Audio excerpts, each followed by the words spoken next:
We're at the Weck Lab. What do you call it, David? The Weck Lab is this? Yeah, the WeckMethod Lab. The WeckMethod Lab.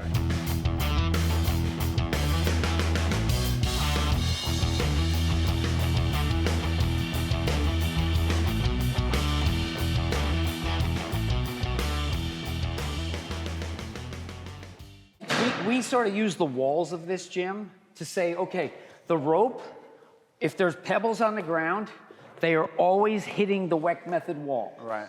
Okay? So if I'm here, that's underhand. But if I'm here, that's overhand, but the rope didn't change. Okay. Rope didn't change. Rope didn't change. So now I'm organizing my movement with cardinal precision. See how it's like perfect 90, perfect 90, perfect 90, and I have that beat, beat, beat. As opposed to, if I'm jumping the rope, remember I said that's the syncopate. Hands down, feet up, right? So that's the half beat. Yeah. That's floating like the butterfly. Right. Right? If I want to sting like the bee, da, da, da, da, da, boom, boom, right? So, boom. All right. So, very first thing that I want you to do, all right? So, I teach it a little different every time. He's the master teacher. So basically, I'm just gonna have you do this. You're gonna hold the rope with an OK in your dominant hand. Yeah. All right? We're gonna just propeller the rope underhand like this. So it's boom, boom, tick the ground, and I want you to time, just like the pulsar, I want you to time everything. That's the event. Boom. Remember, the pitch that you throw to the ground will determine the hit that you can take from the ground. Make sense? Yeah. Good. Eyes on that prize.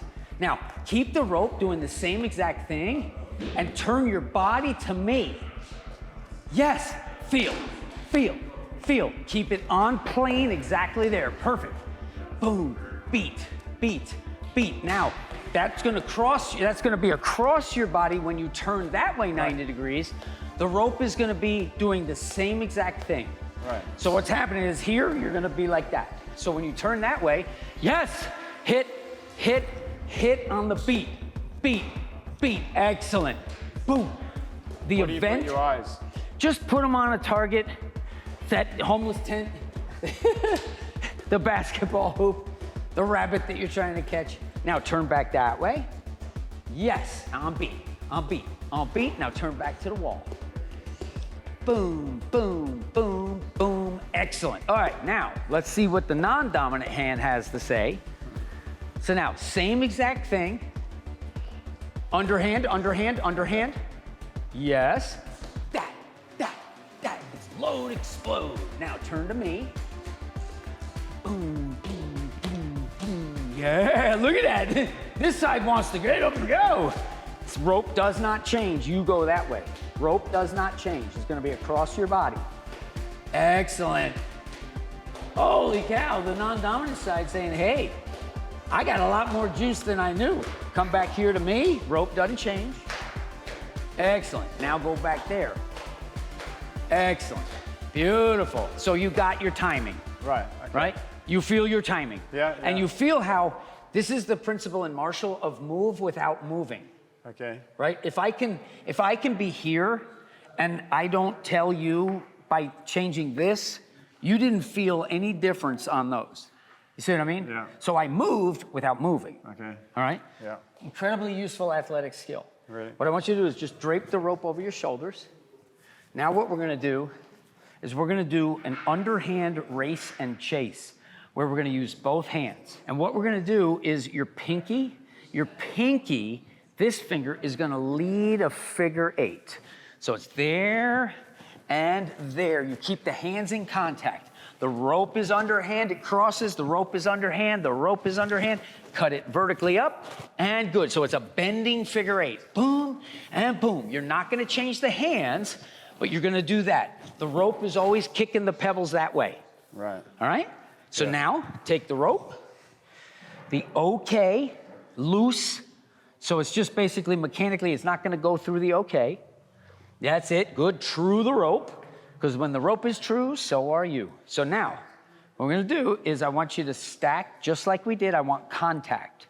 So this side, the outside of the hand is touching the inside of the hand. Okay. And they stay there. So now, you're just gonna get a little momentum to get it going underhand. Other way. No. Yes, boom, stay there. Just propeller. Good. Now, what you're gonna do is you're gonna cut it up and under across. And then you're gonna be on this side. And just cut it like the figure eight. It's gonna loop this way. Boom, hit the pebbles that way. Yes! Oh, okay, right. Okay. Yeah, that's it. And there. Excellent. Now, keep the hands stacked. It's very important that we're side, side, center. If we don't go side, side, center, the center will never get as good as it can be. That make sense? Are my hands stacked then, or? Yes, they're perfect. Okay. You're slicing the figure eights. That's it. Slice that finger up. Pinky up, pinky up, pinky up. Yes. And remember David and Goliath, my inspiration? Imagine that thing is a weapon. You're weaponizing the rope, which weaponizes the body. The muscle memory from this. Do you see how you're doing underhand figure eights with your hands, but you're doing underhand figure eights with your shoulders? You feel how that's gonna relate to gait of that shift, timing. Excellent. Now we're gonna switch the hand arrangement, so the left hand is now gonna be the leader, and the right hand is gonna be the follower. That's why we call it a race and chase. It races, and this chases. Start it going in the underhands here. Yep. And then when you're ready, kick it into those figure eights. Is it like that? Is that my? Yes, that's fine. Yeah? I just want them to stay in contact because you're not coordinated enough to operate independently. No, okay. Right? Okay, you're coordinated to operate independently, but we're gonna do this so you can get more coordinated to operate independently. Yeah, look at him. With the rope. If I just broke into your house. Yeah. And now, when you're ready, kick it over to the other side and under. Yes. Beautiful, Matthew. Yes.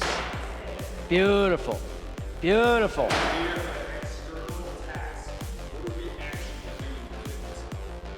Right. Beautiful. Yes.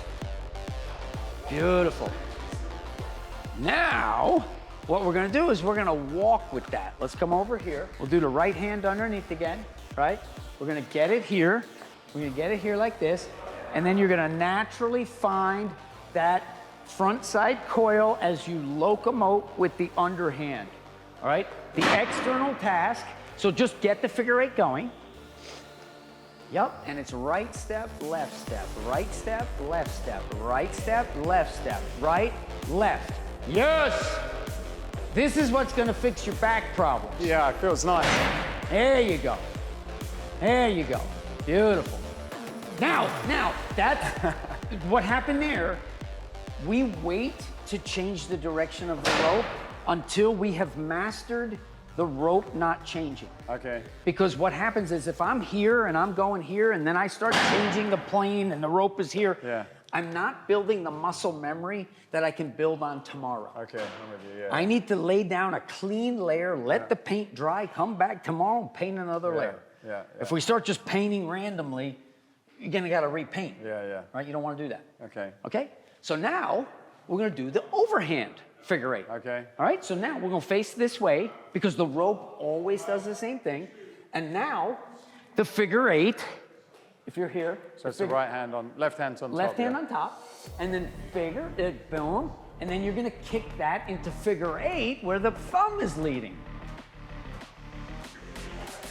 Feel how easy that is? Yeah. Good. Well, but you're doing backside on that. Okay. Yeah. Well, I mean, Chris is one. You see, he's a better coach than me, but the thing is, if I taught a certification, like if I led, I'm there teaching, but if I taught and led, we would have an amazing time and everybody would be like, whoa, that was incredible. And everybody would leave like, what did I just learn? He teaches it so that it's like, okay, do this, do this, do this. And my affinity to just want you to succeed, I'm like coming in right away. And Chris is like, no, let him fail so he can error correct. Okay. See what I mean? Yeah. I'm the guy who's like, okay, get it. Yeah, right? Okay. So now, just get your overhand figure 8 going. Okay. And yep, there it is, good. Keep the hands just like that. The figure 8. Boom, boom, boom, boom. The side that you're on is the step. Right leg, right, left. Beautiful. Yeah, you take your time. What you want to do is you want it to be absolutely perfectly timed, perfectly timed. Do I need to slow it down a bit? No, yeah. Same thing now. Yeah. Okay? But I want to get your elbows away from your side. Oh, okay. Everything we've done today, what has it been? There's like always been one elbow Okay. up, one elbow down. Yeah. So now once you get going, get the task going so you feel comfortable. There you go. And then what I want you to do is instead of crossing with your hand, think about crossing with your elbow. Yeah, that, oh. Just to get you in that side body feeling we were talking about earlier. There you go. And it would be on the side that you're on. Yes, beautiful. The elbows are weapons. It's Muay Thai. It's Muay Thai. There you go. There we go. Yes. Woo, woo, woo. I like it. It's a nice move for my back actually because it sort of stretches everything Well, out. here's what it is. The only way to neutrify the spine is to move it. Okay. Right? And I want to move it I want to move it without all the little tiny intrinsic muscles having to go, come on, dude, please. You know, and if I'm walking like this, all the little tiny stabilizers, it's like playing the piano by jamming your forearm. You got to play the piano. Yeah. And all those little facets and all It's that like a stuff. nice sort of stretch thing. That, Yes. When would you sort of, if you know, like, the average person, like what would be the dosing of something like this? Would you do it in the mornings for like 20 minutes, or how are you doing it? Yeah, crystal So, answer.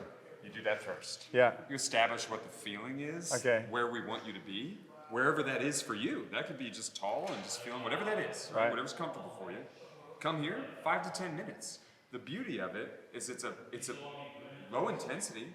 It's not particularly hard. There's some coordination. It's good. We're human. We like to learn, so that's good. But you're getting in a whole bunch of frequency in 10 minutes. I bet you get. Well, let's say you're doing 100. Let's say you're doing slow, which is slower than you'll do. Let's say you did 100 beats a minute. Okay. Okay, you just did 500 reps in 5 minutes, and every rep is a neural, like, okay, myelinate that, myelinate that, myelinate that. So you can aggregate tens of thousands of reps in no time. I had one guy who came in, and he was learning it so he could teach it to his kid who's a football player. And he said, I'm going to do 1,000 reps a day.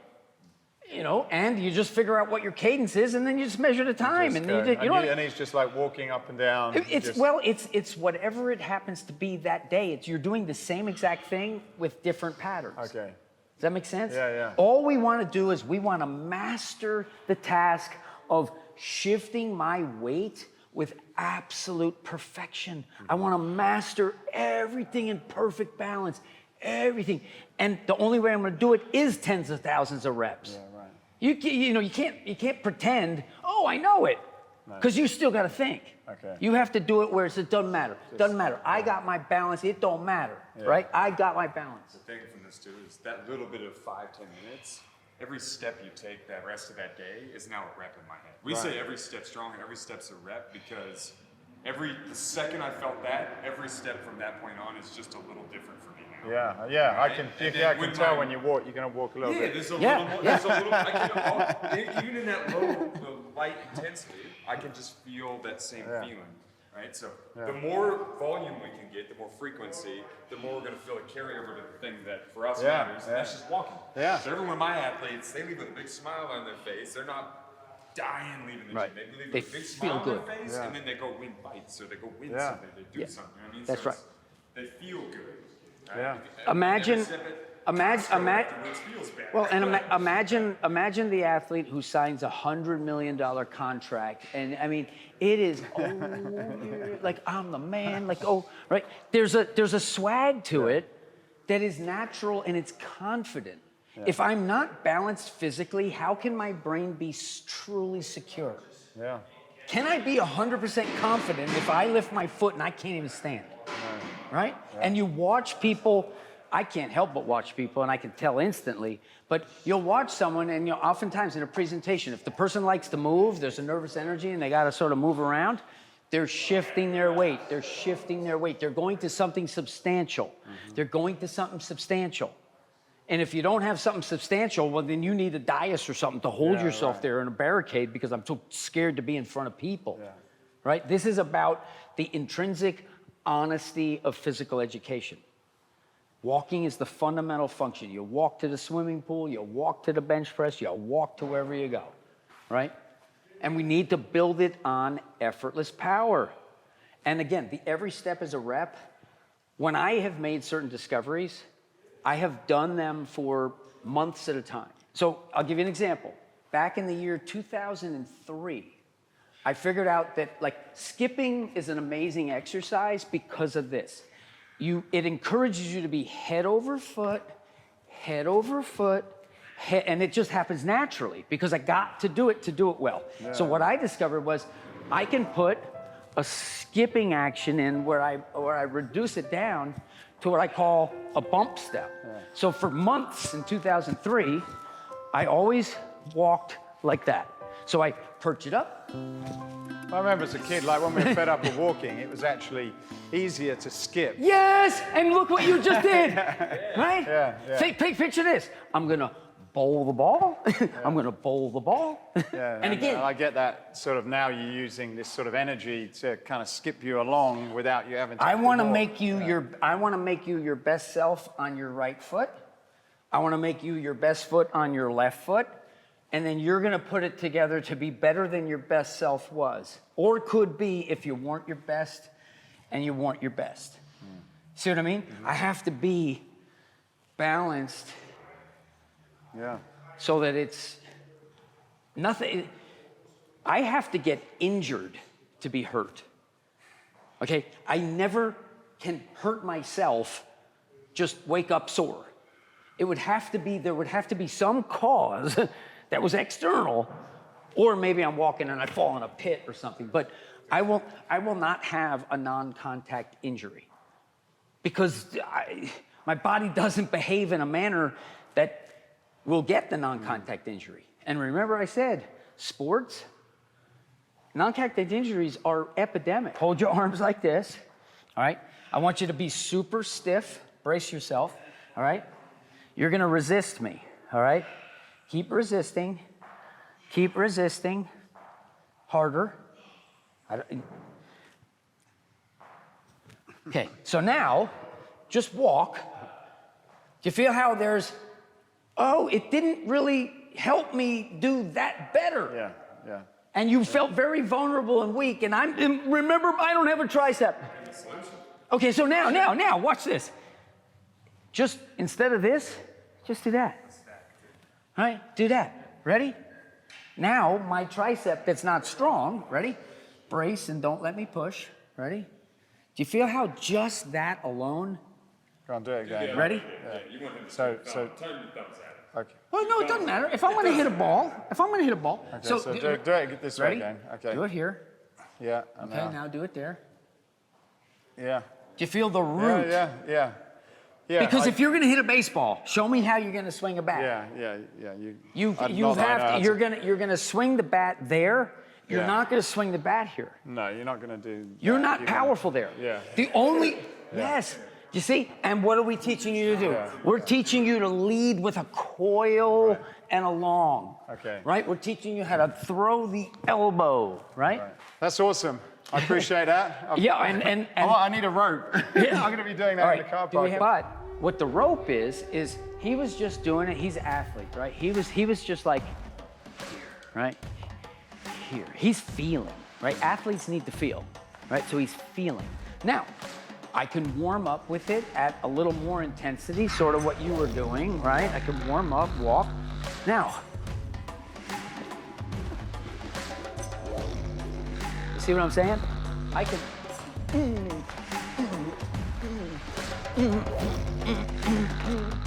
I can make it as hard as jumping a rope. Right. Yeah. But it's always on beat. Yeah. And if I don't jump through it, I gotta rotate. Yeah. And think of our ancestors. Were they doing box jumps, burpees, and stuff to get tired? Or were they getting stuff done? Were they banging a sledgehammer on a tire? Or were they chopping wood? Nothing wrong with getting nothing done, but we didn't get to where we are getting nothing done. Right. So a rope was once essential, but I don't think they were sitting there, our ancestors, going, okay, only about 40 more minutes, baby. Oh yeah. You see what I'm saying? Because